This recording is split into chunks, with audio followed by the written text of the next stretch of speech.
Have you ever stopped to wonder why we have exactly 7 days in a week? Unlike the day, the month, or the year, which are tied to the Earth's natural cycles, its rotation, the lunar phases, and its orbit around the Sun, the week doesn't correspond to any observable astronomical phenomena. Despite this, the 7-day week has become a universal standard, deeply embedded in our lives. To uncover the origins of this peculiar time cycle, we need to travel back to the ancient world, where mythology, astronomy, and human curiosity converge to give us the structure we use today. The concept of dividing time into 7-day periods is unique. Many civilizations throughout history adopted different systems of dividing time. The ancient Egyptians, for instance, used a 10-day week, while the Romans originally had an 8-day market week. Yet, it is the 7-day week that persisted, spreading across cultures and continents to become the global norm. This widespread adoption of the 7-day week is no coincidence. Its origins are deeply rooted in ancient astronomy and religious practices,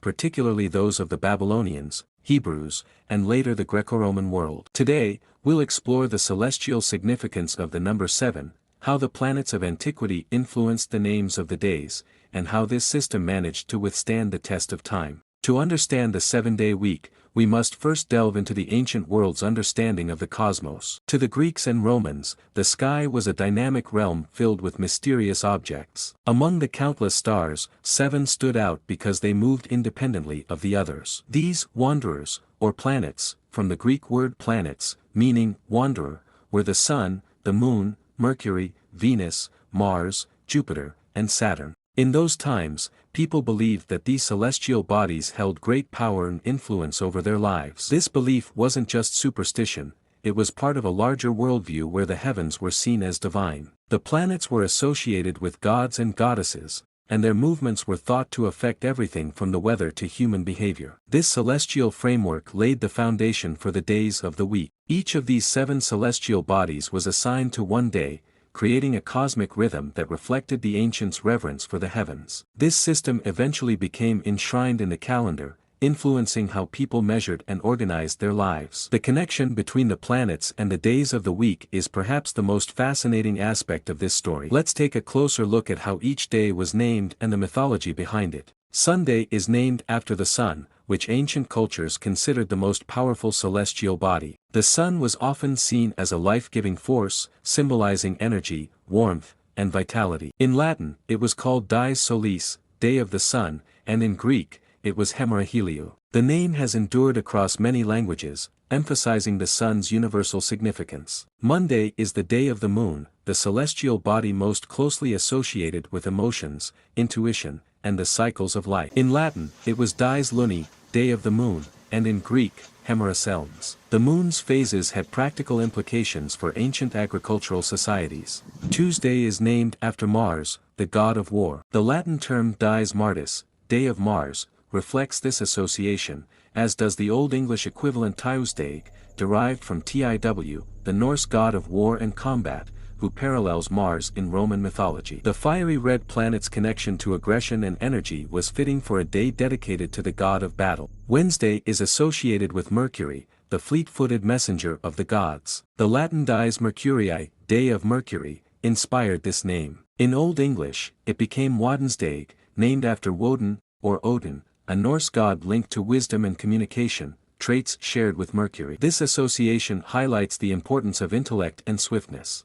Thursday honors Jupiter, the king of the gods and the largest planet in the solar system. In Latin, it was dies Iovis, day of Jupiter, while in Norse mythology, Thor, the god of thunder, lent his name to the day, Thor's Day. Both Jupiter and Thor symbolize strength, authority, and protection. Friday is dedicated to Venus, the goddess of love, beauty, and harmony. The Latin dies Veneris, day of Venus, reflects this, as does the Norse equivalent Frigg's Day, named after Frigg, a goddess of love and marriage. Venus, the brightest planet in the night sky, has always been a symbol of allure and desire. Saturday is named after Saturn, the Roman god of agriculture and time. The Latin dies Saturni, day of Saturn, has survived in English, unlike in other languages where the day was rebranded, e.g., Sábado in Spanish, from the Sabbath. Saturn's association with discipline and structure made it a fitting end to the week. These names reflect the blend of astronomy, mythology, and culture that shaped how we view time. The 7-day week has a long history that predates the Greco-Roman influence. Its origins can be traced to the ancient Babylonians,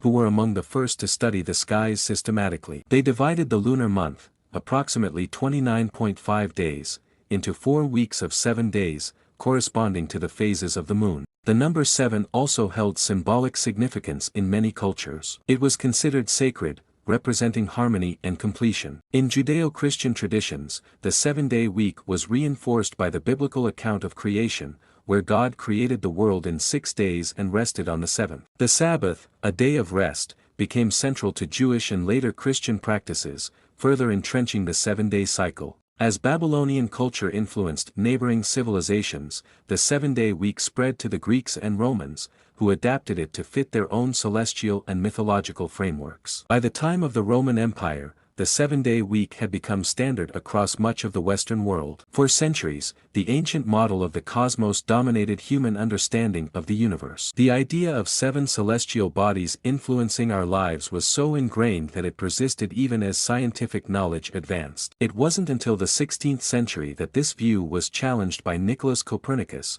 who proposed a heliocentric model of the solar system. Copernicus revealed that Earth itself was a planet, orbiting the Sun alongside the others. This groundbreaking discovery added Earth to the list of planets and reshaped humanity's understanding of the cosmos. However, the 7-day week remained unchanged, a testament to its cultural and historical significance. The 7-day week is a remarkable example of how ancient beliefs and practices continue to shape our modern world. Rooted in celestial observations and mythology, it reflects humanity's enduring fascination with the skies. While the cosmos has revealed many of its secrets since those early days, the legacy of the 7-day week reminds us of a time when the planets were gods, and the heavens held sway over our daily lives. So the next time you glance at your calendar, take a moment to think about the rich history behind those 7 little boxes. Each one represents a link to our ancestors, their myths, and their quest to understand the universe. Okay guys, meet you at the next video with latest topics. Subscribe if you like the information.